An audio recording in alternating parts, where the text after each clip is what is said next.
अभी मैं circular motion discuss कर रहा हूँ। इसमें मैं एक कोनिकल प्रॉब्लम डिस्कस करूँगा, ठीक है। Conical pendulum, right. तो इसमें आप देखो, जैसे ये सीलिंग है और ये कोई पेंडुलम है और ये आपको एक सर्टेन एंगल पर, जैसे ये आपको ऐसे घूम रहा है, ठीक है ना।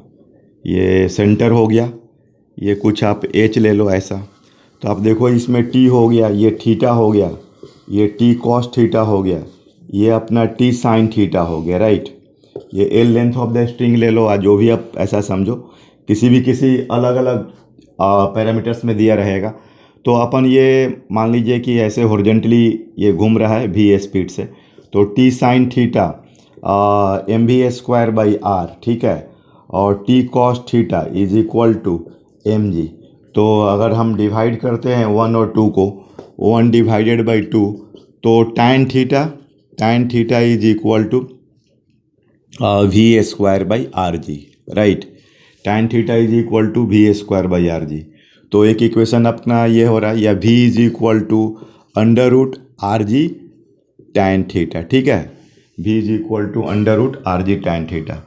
तो ये हो गया, और इसमें आप ये r हो गया, तो sine theta is equal to आपका क्या होगा, अगर ये, या tan theta is equal to R by H हो जाएगा। अगर ये देखो tan theta is equal to क्या हो जाएगा, आर बाई एच, है ना। तो यहाँ से अगर हम देख लो यार tan थीटा, तो ये आर हो गया, ये क्या हो गया, एच हो गया।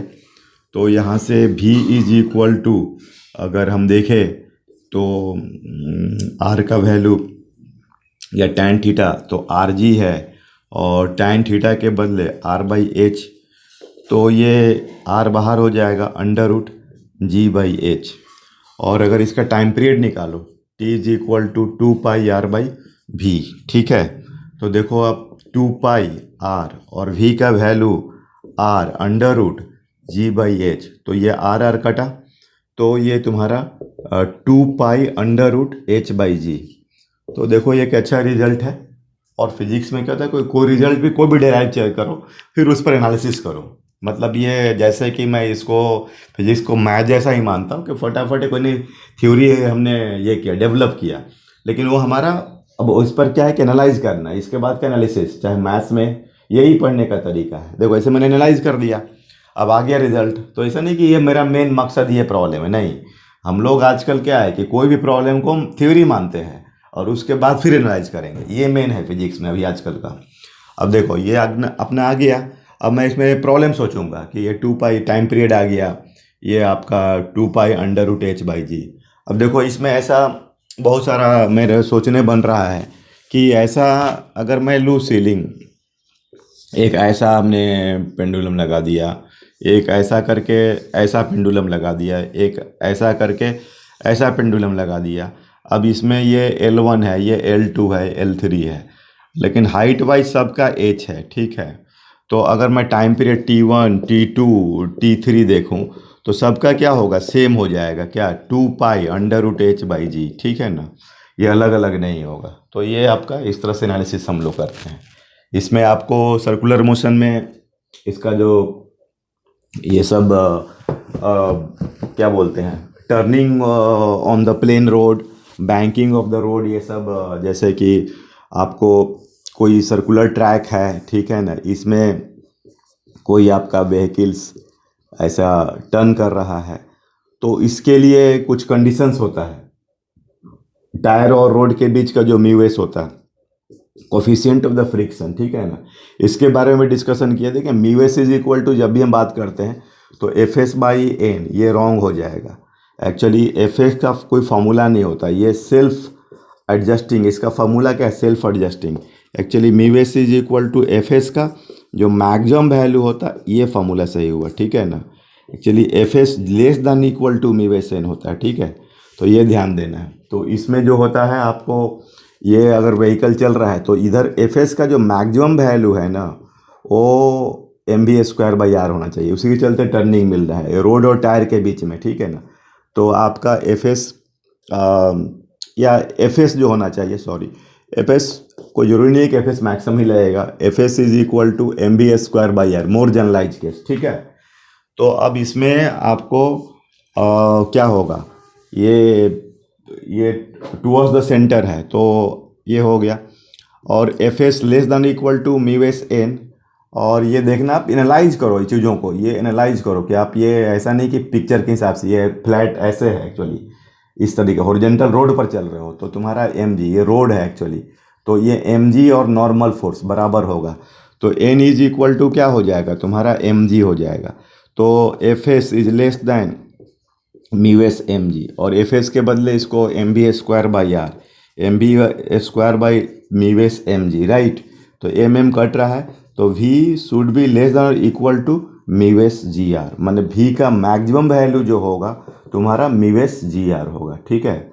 तो देखो वही बोलता है कि ये तो एनालिसिस हो रहा है, अब तुम एनालाइज करो। अगर तुम अपने टेस्ट सीरीज जा रहे हैं, तुम्हारा जो इंटरनल टेस्ट सीरीज आ रहा है, ठीक है ना, और जो तुम अपना ऑन कोचिंग का जो टेस्ट सीरीज हो रहा है, तो उसमें ये एक्चुअली मैं वो सब चैप्टर्स पर फोकस कर रहा हूँ, तो ये तो डायरेक्ट प्रॉब्लम्स तो आएंगे ही आएंगे, मान लो आते हैं तो इट्स ओके, लेकिन आपको एनालाइज करना है कि मतलब ये आर पर डिपेंड कर रहा है कि अगर रेडियस ज़्यादा है तो भी मैक्सिमम का लिमिट बढ़ जाएगा, इसका जो लिमिट है वो बढ़ जाएगा, ठीक है ना।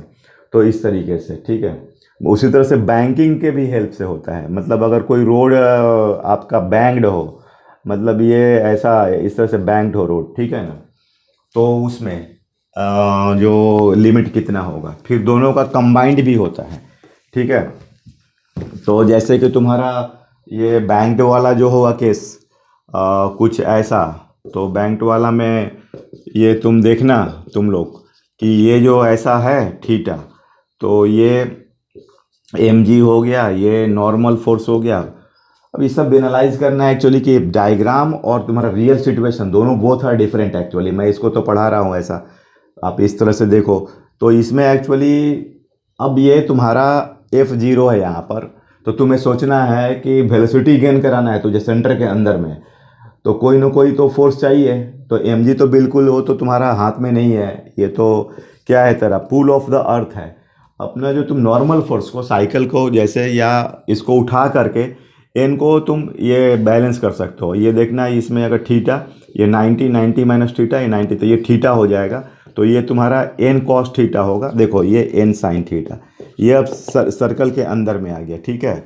तो ये एन साइन थीटा जो होगा वो M B square by R होगा, और एन कॉस थीटा जो होगा ये एम जी होगा, तो tan theta is equal to V square by R G, तो v is equal to under root R ji tan theta.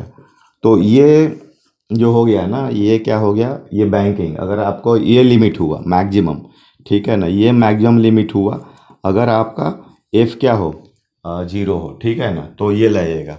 तो आप देखो अगर f जीरो होता है तो तुम्हारा v का वैल्यू क्या होगा, आर जी tan थीटा होगा, और थीटा क्या है, एंगल ऑफ द बैंकिंग है, A O B, angle of the banking, समझ में आ रही है बात। ये v is equal to under root R ji tan theta, ठीक है।